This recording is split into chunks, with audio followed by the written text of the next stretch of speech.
ये देखिएगा शिव पुराण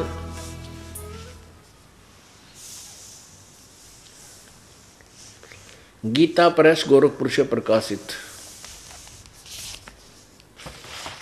शिव पुराण, संपादक है हनुमान प्रसाद पोदार, प्रकाशक है गीता प्रेस गोरखपुर, प्रकाशक एवं मुद्रक गीता प्रेस गोरखपुर, गोविंद भवन कार्यालय कोलकाता का संस्थान।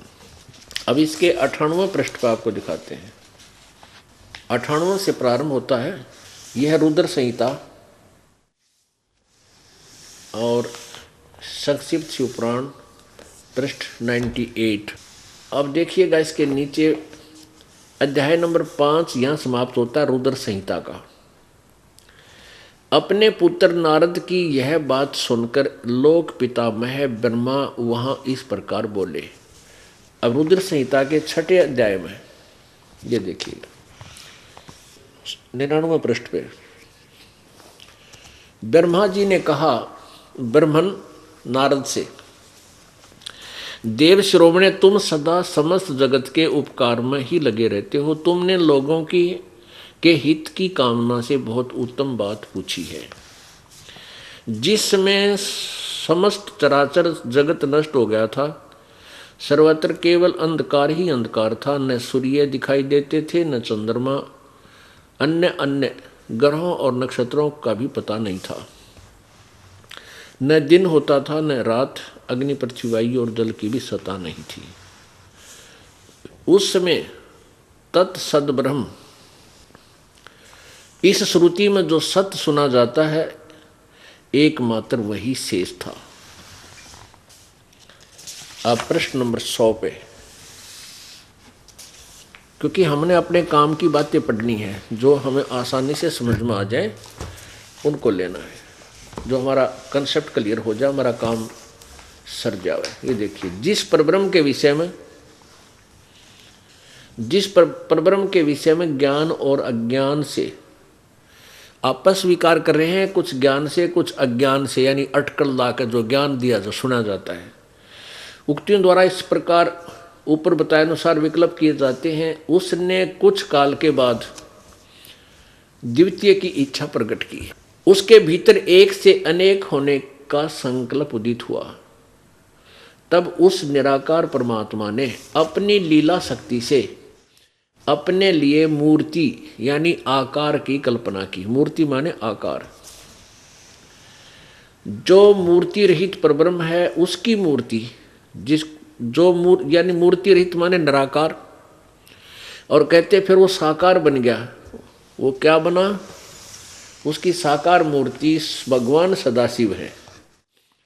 ये काल के विषय में जानकारी चल रही है, ब्रह्म के विषय में, ये ध्यान रखना।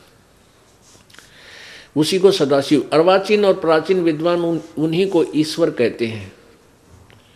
उस समय एकाकी रहकर स्वेच्छा अनुसार विहार करने वाले उन सदाशिव ने अपने विग्रह से स्वयं ही एक स्वरूप भूता शक्ति की सृष्टि की, जो उनके अपने श्रीअंग से कभी अलग होने वाली नहीं थी। ये दुर्गा काल के शरीर से निकली, इसका वर्णन है। उस पराशक्ति को प्रधान प्रकृति गुणवती माया बुद्धि तत्व की जननी और विकार रहित बताया गया है। वह शक्ति अंबिका कही गई है। उसी को प्रकृति शब्द याद रखना, यह गीता जी में काम आओगा आपका। जब गीता जी के अंदर आप जी को ब्रह्मा विष्णु महेश की उत्पत्ति दुर्गा और काल से स्पष्ट की जाएगी, सिद्ध की जाएगी। उसमें प्रकृति शब्द, प्रकृति का अर्थ दुर्गा है, यानी इस शेरा वाली माता को प्रकृति भी कहते हैं। ये देखिए, वह शक्ति अंबिका कही गई है। उसी को प्रकृति सर्वेश्वरी और त्रिदेव जननी, ओह, ब्रह्मा विष्णु महेश की माता त्रिदेव जननी, तीनों देवताओं को उत्पन्न करने वाली, तीनों देवताओं की माँ, ब्रह्मा विष्णु महेश की माता, नित्या और मूल कारण भी कहते हैं। सदाशिव द्वारा प्रकट की गई उस शक्ति के 8 भुजाएं हैं। ये स्पष्ट हो गया। इस अष्टंगी को दुर्गा को ही प्रकृति कहते हैं। ये ब्रह्मा विष्णु महेश की माता है। आगे देखो, नाना प्रकार के आभूषण इसके श्री अंग की शोभा बढ़ाते हैं। वह देवी नाना प्रकार की गतियों से संपन्न है और अनेक प्रकार के अस्त्र शस्त्र धारण करती है। स्पष्ट हुआ। आगे देखो, एकाकिनी होकर भी वह माया संयोग वसात अनेक हो जाती है। इसी ने 3 रूप धारण किए थे, सावित्री, लक्ष्मी और पार्वती का। ये 3 रूप धारण कर लिए और ब्रह्मा विष्णु महेश के साथ शादी कर दी। और ये स्पष्ट है कि एकाकिनी होकर भी वह माया संयोग वसात अनेक हो जाती है। वे जो सदाशिव हैं, ये काल भगवान के विषय में कहा गया है, जो इसका पति है दुर्गा का। वे जो सदाशिव हैं उन्हें परम पुरुष ईश्वर शिव, शंभु और महेश्वर कहते हैं। अब उसी का प्रकरण चल रहा है काल भगवान का। अब ये ब्रह्मा बता रहा है, क्योंकि ब्रह्मा जी को परमात्मा पूर्ण ब्रह्म आए थे और ब्रह्मा जी को मिले थे, क्योंकि ये सभी आत्मा उसी कबीर भगवान की हैं। परमेश्वर ने चाहा था कि ब्रह्मा काल का बड़ा बेटा है और इसको मैं ज्ञान समझा दूं, हो सकता है ये सभी को समझा दे और फिर ये सब मेरे को समझ जावे। तो ब्रह्मा जी ने परमात्मा से ज्ञान सुना, नाम भी लिया, उपदेश भी लिया, लेकिन बाद में काल ने ऐसी प्रेरणा की उसका नाम खंड करवा दिया। तो उस परमात्मा से सुने हुए उस ज्ञान को और साथ में अपने खिचड़ी ज्ञान को मिलाकर वो ब्रह्मा आगे सुनाने लग गया, परमात्मा से दूर हो गया और काल के हाथ में फंसा रहा, परमात्मा की शरण रखी नहीं। अब उसी काल भगवान के विषय में इसको सदाशिव भी कहते हैं, महाशिव भी कहते हैं, महाविष्णु भी काल ब्रह्म को बोलते हैं और महाब्रह्मा भी यही रूप धारण कर लेता है। अब यहाँ काल के विषय में जानकारी दी जा रही है, देखिएगा। वे अपने सारे अंगों पर भस्म रमाए रहते हैं। उन काल रूपी ब्रह्म ने, हो गया स्पष्ट, कि सदाशिव को काल रूपी ब्रह्म भी बोलते हैं। काल रूपी यानी काल भगवान भी कहते हैं। उन्हीं काल रूपी ब्रह्म ने एक ही समय शक्ति के साथ, ये नाथ नहीं है, मिसप्रिंट है, शक्ति यानी दुर्गा के साथ शिवलोक नामक अक्षेत्र का निर्माण किया था। उस उत्तम अक्षेत्र को काशी कहते हैं। काशी वह परम निर्वाण व मोक्ष का स्थान है जो सबके ऊपर विराजमान है। वे प्रिया और प्रियतम शक्ति और शिव, वो पति पत्नी रूप में दुर्गा और शिव, दुर्गा और शक्ति और शिव, दुर्गा और शिव, जो यानी ब्रह्म जो परमानंद स्वरूप है, उस मनोरम क्षेत्र में नित्य निवास करते हैं, वहाँ रहते हैं ऊपर।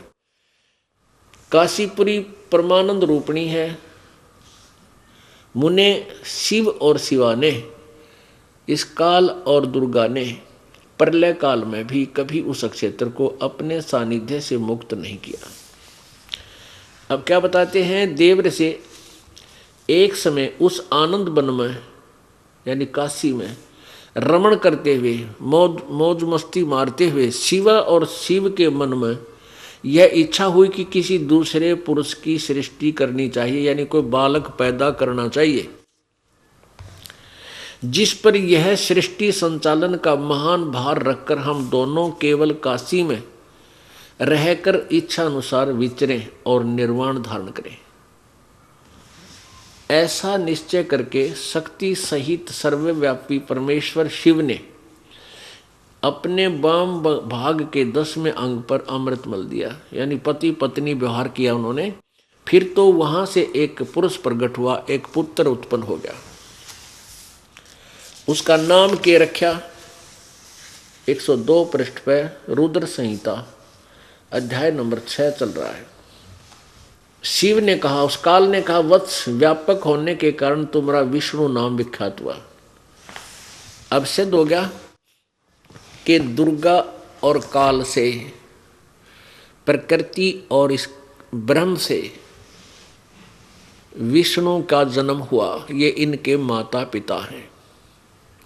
ये अपने सदग्रंथ बता रहे हैं, दास अपनी तरफ से कोई मिलावट नहीं कर रहा। ये है सिलेबस का ज्ञान जो गुरुओं ने हमें देना चाहिए था, लेकिन उन अज्ञानियों ने लोकवेद सुना के हमारे सदग्रंथों के विपरीत ही हमें ज्ञान में उलझा रखा था। और यही कारण रहा, कोई कुछ दंत कथा सुना रहा है, कोई कुछ सुना रहा है। यदि हम एक ही आधार लेकर चलेंगे सदग्रंथों को, तो अज्ञान होने का कहीं चांस ही नहीं है, कोई भ्रमित ही नहीं हो सकता। क्योंकि हम अशिक्षित थे, हमारे पूर्वज अशिक्षित थे, और शिक्षा का अधिकार केवल ब्राह्मण वर्ग को था। वही संस्कृत पढ़ सकते थे। काशी विद्यापीठ उनका नाम हो रही थी कि ब्राह्मण लोग ही पढ़ेंगे, और उन्होंने ही सदग्रंथों को समझना है। उनका कोई सदग्रंथ समझ में आए नहीं, क्योंकि उनके पास तत्व ज्ञान नहीं था। और तत्व ज्ञान में सृष्टि रचना जो है, सृष्टि रचना की कथा है, जब तक वो समझ में नहीं आती तब तक कोई भी सदग्रंथ आप समझ नहीं सकते। तो वो ज्ञान उन ब्राह्मणों यानी गुरुओं के पास नहीं था, जिस कारण से उन्होंने ये ऐसे क्लियर ज्ञान भी हमें नहीं बता पाए, वो नहीं बता सके, क्योंकि वो तत्व ज्ञानहीन थे। और बाद में फिर पैसे लालच हो गया उनको, अपना रोजी रोटी का धंधा बना लिया, और जिस बात से जनता प्रसन्न हो वही बताना, वही उसी तरह उनको कहना समझाना, और जिससे अपना स्वार्थ सिद्ध हो उस तरह उनको मूर्ख बनाना, ये उनका उद्देश्य हो गया था। अब इसमें स्पष्ट लिख रखा है कि विष्णु जी की उत्पत्ति दुर्गा और काल से हुआ, ब्रह्म से। आगे ब्रह्मा जी की उत्पत्ति आपको दिखाते हैं। ब्रह्मा जी कहता मेरा जन्म भी इसी प्रकार दुर्गा और शिव से हुआ। देखो, काल से हुआ। ये शिव कौन है? ये एक तो ये तमोगुण शिव है, ये काल का बेटा है, और ये खुद भी शिव रूप धारण कर लेता है। ये सदाशिव भी कहलाता है, इसको महाशिव भी कहते हैं। ऐसे ही यही काल फिर और लीला करता है, छल छिद्र करता है। ये विष्णु रूप धारण कर लेता है तो और उसको महाविष्णु कहते हैं। ऐसे ही वो ब्रह्मा रूप धारण कर लेता है तो महाब्रह्मा कहलाता है। उसको समझ नहीं सके यू माँ ब्रह्मा के बीमारी थी, यू कौन था। अब इसका सारा निर्णय हो जाएगा। अब ब्रह्मा जी की उत्पत्ति दुर्गा और ब्रह्म से देखिएगा। अब यहाँ छठा अध्याय समाप्त हो गया रुद्र संहिता का। ये आपने अभी पढ़ लिया कि विष्णु जी का नाम धर दिया। उस काल ने, शिव ने कहा वत्स बेटा, व्यापक होने के कारण तुम्हारा विष्णु नाम विख्यात हुआ, तेरा नाम विष्णु रख दिया। अब ब्रह्मा जी कहते हैं 7वें अध्याय में रुद्र संहिता, ब्रह्मा जी कहते देव से यानी नारद जी को बता रहे हैं। तत्पश्चात कल्याणकारी परमेश्वर शाम सदाशिव ने पूर्ववत प्रयत्न करके जैसे विष्णु उत्पन्न किया, मुझे अपने दाहिने अंग से उत्पन्न किया। मुने इस महेश्वर ने मुझे तुरंत ही अपनी माया से मोहित करके नारायण देव की नाभि में डाल दिया और लीलापूर्वक मुझे वहाँ से प्रकट किया। इस प्रकार उस कमल से पुत्र के रूप में मुझ हिरण्यागर्भ का जन्म हुआ। अब पुण्यात्माओं, अब यहाँ जो अनुवाद करता था हिंदी संस्कृत से, जिसने हिंदी में अनुवाद किया, वो यहाँ विचलित हो गया कि शिव से शिव की उत्पत्ति कैसे बताऊं। उसने यहाँ गोलमोल कर दिया। लेकिन कहते हैं चोर चुराई तुंबड़ी और गड्ढे पानी में वह गड्ढे हुआ ऊपर आवे नो सच्चाई छनी ना। इवन अज्ञानियों ने जैसे तुम्बा होता ना, तुम्बा एक तारा सा बना करें, जैसे ये सीताफल होता ना, पेठे जितना मोटा एक वो होता है तुम्बा, एक बेल का लगता फल है, और उसको वो सूख जाने के बाद उसको सुराख करके उसके बीज निकाल देते हैं और वो इतना मोटा हो जाता है और वो खाली होता है, उसको वो पानी में डूबता नहीं। कहते किसी चोर ने वह तुम्बा चुरा लिया किसी का और उसको पानी में छुपाने लग गया नीचे, वो पानी में छोड़ का और वो ऊपर आ जा जब। तो कहते हैं इन्होंने, इस अज्ञानियों ने सच्चाई को दबाने की चेष्टा पूरी की, लेकिन ये सच्चाई छुपी नहीं, दबी नहीं। चोर चुराई तुंबड़ी वो गड्ढे पानी में, और वो गड्ढे हुआ ऊपर आवे नो सच्चाई छानी ना। अब आपको दिखाते हैं 110 पृष्ठ पे ये रुद्र संहिता का 9वां अध्याय 110 पृष्ठ पे।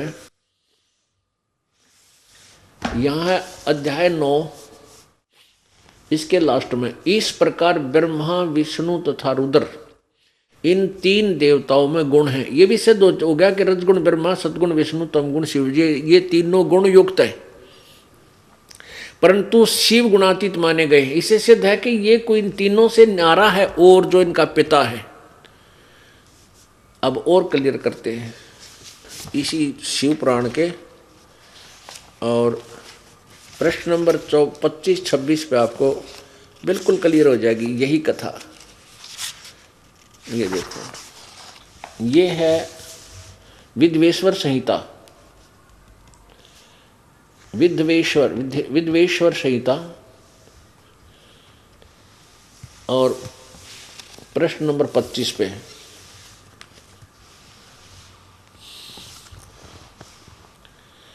ब्रह्मा विष्णु ने पूछा किससे? इस काल से, सदाशिव से, प्रभो सृष्टि आदि में 5 कर्तों के लक्षण क्या हैं, ये हम दोनों को बताइए। भगवान शिव बोले, ये काल बोला, ब्रह्म, मेरे कर्तव्यों को समझना अत्यंत गहन है, तथापि मैं कृपा पूर्वक तुम्हें उनके विषय में बता रहा हूँ। ब्रह्मा और अच्युत यानी विष्णु सृष्टि और पालन, संहार, तिरोभाव और अनुग्रह, ये 5 ही मेरे जगत संबंधी कार्य हैं जो नित्य सिद्ध हैं। संसार की रचना का जो आरंभ है उसी को सर्ग या सृष्टि कहते हैं। अब देखो, अब वो काल क्या कह रहा है? पुत्रो, हे मेरे बेटो ब्रह्मा और विष्णु को, तुम दोनों ने तपस्या करके प्रसन्न हुए मुझ परमेश्वर से सृष्टि और सतिथि दोनों काम, सृष्टि ब्रह्मा को और सतिथि विष्णु को, यानी तुमने तपस्या करके मुझ प्रसन्न हुए परमेश्वर से प्राप्त किए हैं, मेरे से प्राप्त किए हैं। ये दोनों ही तुम्हें बहुत प्रिय। इसी प्रकार मेरे विभूति स्वरूप रुद्र और महेश्वर में 2 अन्य उत्तम कर्त्य, संहार और तिरोभाव मुझसे प्राप्त किए। इसी प्रकार मेरे विभूति स्वरूप रुद्र और महेश्वर ने 2 अन्य उत्तम कर्त्य, संहार और तिरोभाव मुझसे प्राप्त किए हैं। अब 4 हो गए। एक तो ब्रह्मा और विष्णु सृष्टि और सतिथि उनको मिले, और रुद्र और महेश्वर को ये संहार और तिरोभाव। इससे सिद्ध हो गया कि जो ज्ञान बोल रहा है इससे अलग है ब्रह्मा विष्णु और महेश्वर, वो उनके बेटा कह रहा है, वो उनके पुत्र हैं। अब हम यही सिद्ध करना चाहते थे कि ये काल जो है ये ब्रह्मा विष्णु महेश का पिता है, ब्रह्म, और इसी काल ने ब्रह्म ने श्री कृष्ण जी में प्रवेश होकर के भूत की तरह, प्रेत की तरह सूक्ष्म रूप बनाकर श्री कृष्ण जी में प्रवेश करके श्रीमद् भगवत गीता जी का ज्ञान बोला। क्योंकि गीता जी अध्याय नंबर 11 श्लोक नंबर 32 में ये खुद कहता है कि मैं काल हूँ और सबको अब खाने के लिए प्रकट हुआ हूँ, नष्ट करने के लिए। पुण्यात्माओं, श्री कृष्ण जी काल नहीं थे। उन्होंने पहले अपने आप को कभी काल नहीं कहा और बाद में कभी अपने को काल नहीं कहा। वो तो सतोगुण भगवान थे, दयालु आत्मा थी। और गीता जी अध्याय नंबर 8 के श्लोक नंबर 13 में गीता ज्ञानदाता काल श्री कृष्ण में प्रवेश करके कह रहा है कि ओम इति एक अक्षरम ब्रह्म व्यवहारन माम अनुशमरन ये प्रयाति तजन देहम सयाति परमाम गति। गीता ज्ञानदाता काल यानी ब्रह्म कह रहा है कि माम ब्रह्म, मुझ ब्रह्म का केवल एक ओम अक्षर है। इसका सुमन करता हुआ जो अंतिम समय तक अंतिम श्वास तक सिमरण करता हुआ शरीर छोड़कर जाता है तो मेरे वाली परम गति को प्राप्त होता है, मेरे वाली राहत उसे प्राप्त होती है जो लाभ मेरी साधना से होता है। यही पुराण में लिखा, शिव पुराण में भी दिखाता हूँ। ये शिव पुराण अभी आप पढ़ रहे थे 26 पृष्ठ पे, इसी में ये देखिएगा, ये वही शिव पुराण है,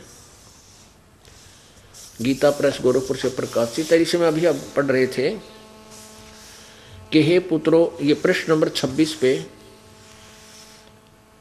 ये क्या कह रहा है कि हे पुत्रों, तुम दोनों ने तपस्या करके प्रसन्न हुए मुझ परमेश्वर से सृष्टि और सतिथि नामक 2 कृत प्राप्त किए हैं, वे दोनों तुम्हें बहुत प्रिय। इसी प्रकार मेरी विभूति स्वरूप रुद्र और महेश्वर में 2 अन्य उत्तम कृत्य संहार और तिरोभाव मुझसे प्राप्त किए।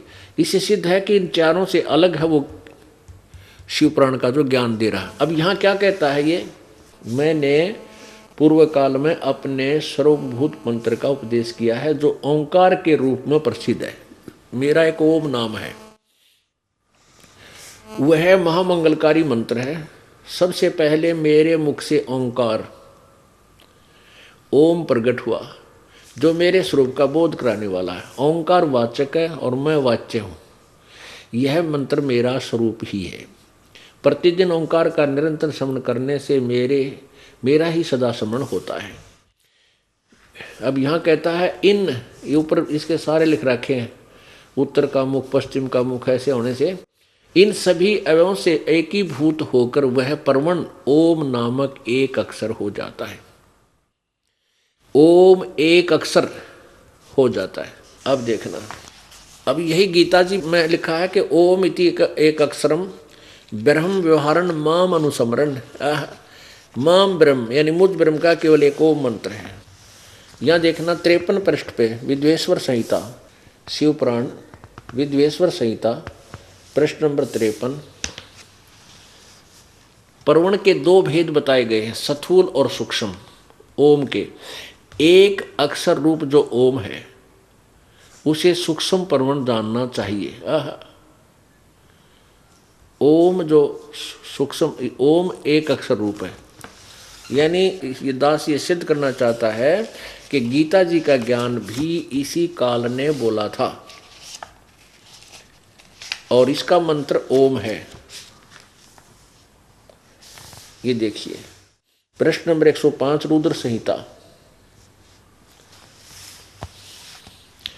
उस परब्रह्म परमात्मा शिव का वाचक एक अक्षर परवण ही है। एक अक्षर ओम, परवण को चाहे ओम को, ये सभी वाच्य अर्थ रूप हैं। वह परम कारण रत सत आनंद एवं अमृत रूप परात्पर परब्रह्म एकाक्षर का वाच्य है। अब यहाँ क्या सिद्ध हो गया कि काल जो है ये ब्रह्मा विष्णु महेश का पिता है, दुर्गा इनकी माता है।